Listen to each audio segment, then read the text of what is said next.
This is how I went from having knee pain to doing this,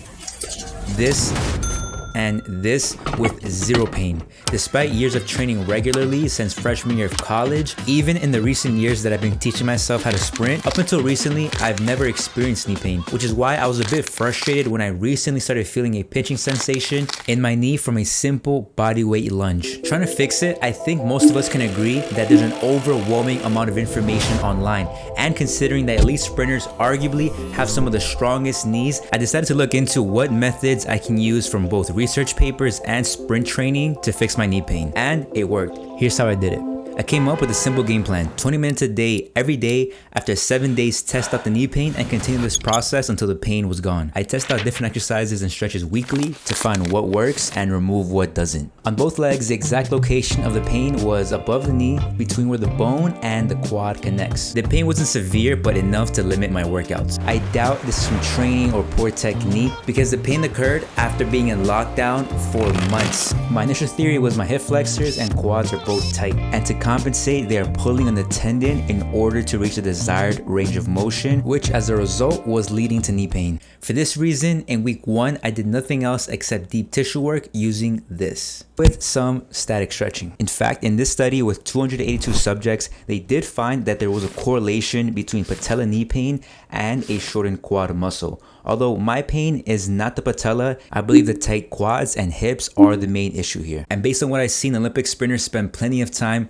stretching and massaging their muscles in order to prevent this, because proper sprint technique requires a high level of flexibility, especially in the shoulders and hips. From my background as a personal trainer and speaking with physical therapists, I've learned that when one part of your body doesn't do its job, something else has to give, which usually leads to injury. Right away from day 1, I realized how many knots I have in my quad near the knee. It's not that I never do this, I just hadn't done it in a while. By day 3, following the deep tissue work, I'm also implementing static stretching, because the idea here is to both relax and lengthen my quad so that it doesn't pull on my tendon more than it should, like I mentioned earlier. By day 5, the foam roller is no longer painful. I progressed fast, so I decided the next time I will be using a small ace ball, which is similar to a lacrosse ball except smaller and harder, so you can target areas more precisely, followed by 10 minutes of static stretching with around 1 minute per leg. By day 7, I encountered my first obstacle. The initial excitement of the challenge had actually worn off by this point, and instead of thinking, yes, let's do it, I started thinking, oh man, this again?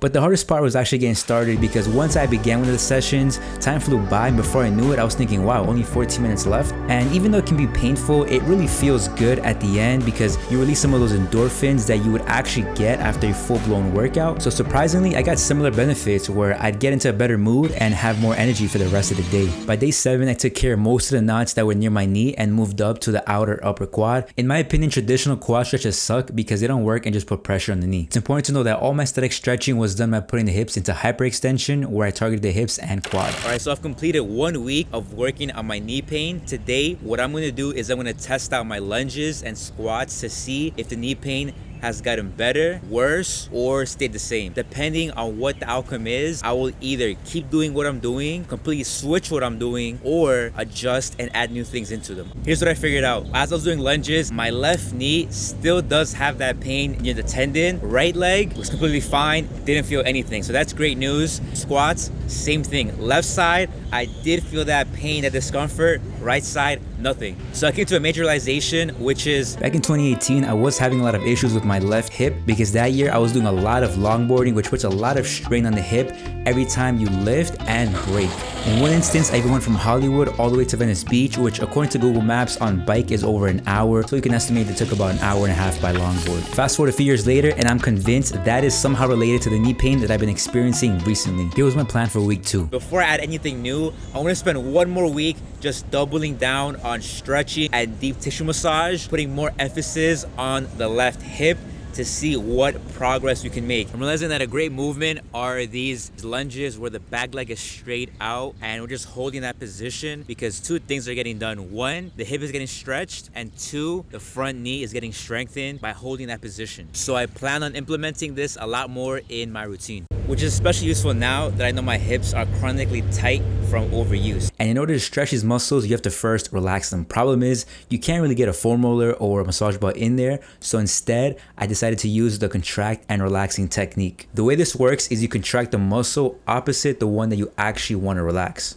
Your body's smart enough to know that when one muscle is contracting, the one on the other side has to relax in order for the desired movement to occur. This is known as reciprocal inhibition, which by week 2, I started implementing into my routine using those concentric lunges that I had mentioned a moment ago. At this point, I was using the ace ball less and less, and I was using the contract relax technique more and more. Okay, by this point, I realized that my lower abs were also tight, which was an area that I was overlooking because all of our muscle groups are connected in some way or another. A great book on this is called Anatomy Trains, which argues that individual muscles are grouped together across the entire body through connective tissue. Speaking of useful resources, I want to give a shout out to the Knees Over Toes guy. I've seen some of his content, and the main thing that stood out to me is that the fundamental exercises that he promotes are all sprint related. Flexibility, for example, is a key principle in sprinting, and so far it's helped me at least in week 1. The question is, has it impacted anything in week 2? So I got some good news. The right knee had no pain. The left knee had no pain, although it did feel tender. To be specific, it felt like if I added weight, more speed, or more time, that the pain was going to come back instantly. Just like when you're performing a stretch and you hit your maximum range of motion, knowing very well that if you go just a bit further, you're going straight to pain city. Remember, up to this point, I haven't done anything to strengthen my knees. I wanted to isolate the deep tissue work and stretching to see if that alone would make a difference, and it did. However, since I had confirmed my theory, I decided for week 3, it was time to speed up the process and add in eccentric lunges in combination with everything else I was already doing for 10 seconds down. Not only was I able to get amazing quad activation, I was able to get a very deep stretch in the hip muscles, similar to my isometric lunges, where I was able to strengthen and stretch at the same time. In this study, they compared concentric and eccentric exercises on a decline board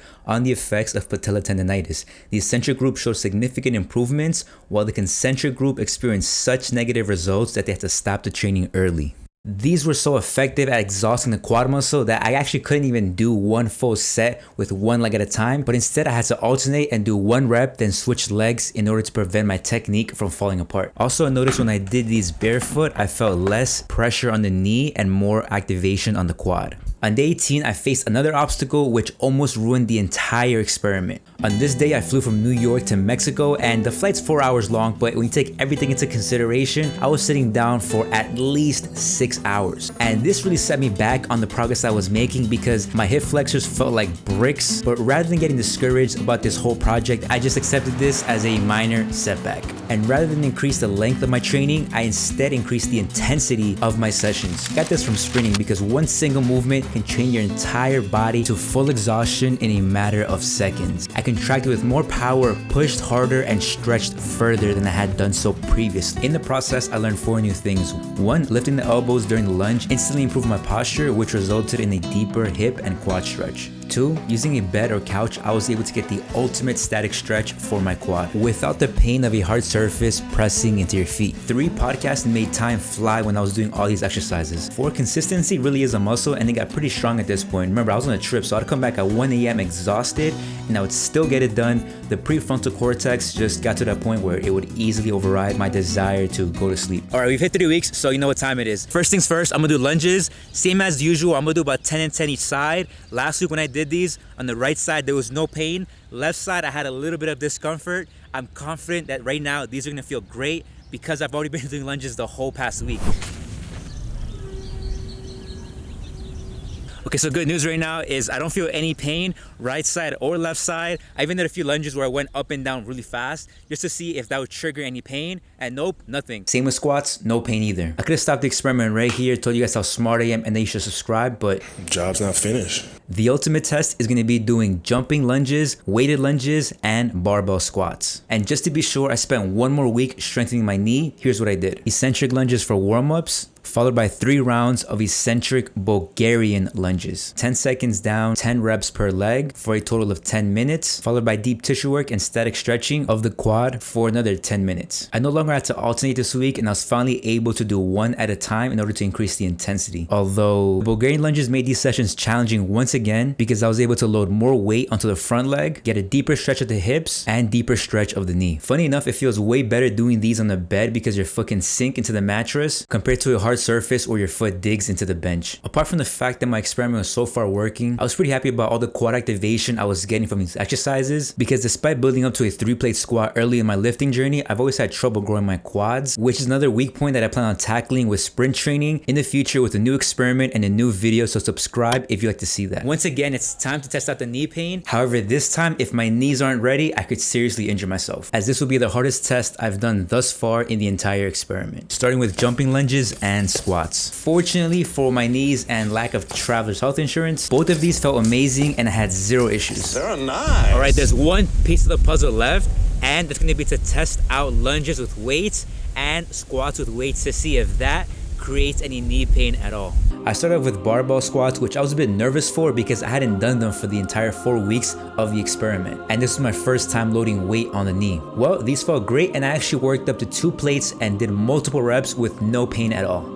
I was feeling great until I went and I did weighted lunges, where I faced my third obstacle of the experiment. I wanted to really put my knees to the test, so I did 3 sets of weighted lunges back to back with no rest in between, which as it turns out was not a great idea because I felt that some of the knee pain wanted to come back. I was ready to scrap the entire video altogether, but then I thought, wait, let me try one more. I rested for 5 minutes, did some quad stretching, and I took my shoes off. Essentially, I applied a few of the principles that helped me fix my knee pain up to this point. Keep in mind, this is 24 hours after flying back from Mexico to New York, but at the end of the day, in the real world, there's a lot of sitting, and this is a real world test. When I went back to do another set, the pain had disappeared. Overall, I feel like this experiment was a success. The pain is 99% gone, and the real test is going to be over the next few weeks as I work on the next experiment, losing fat with only sprinting. Every situation is different, so what worked for me may not necessarily work for you, although ideally you learn 1 or 2 new things from this. If you did, hit the like button for me. Thanks for watching. I'll see you in the next one.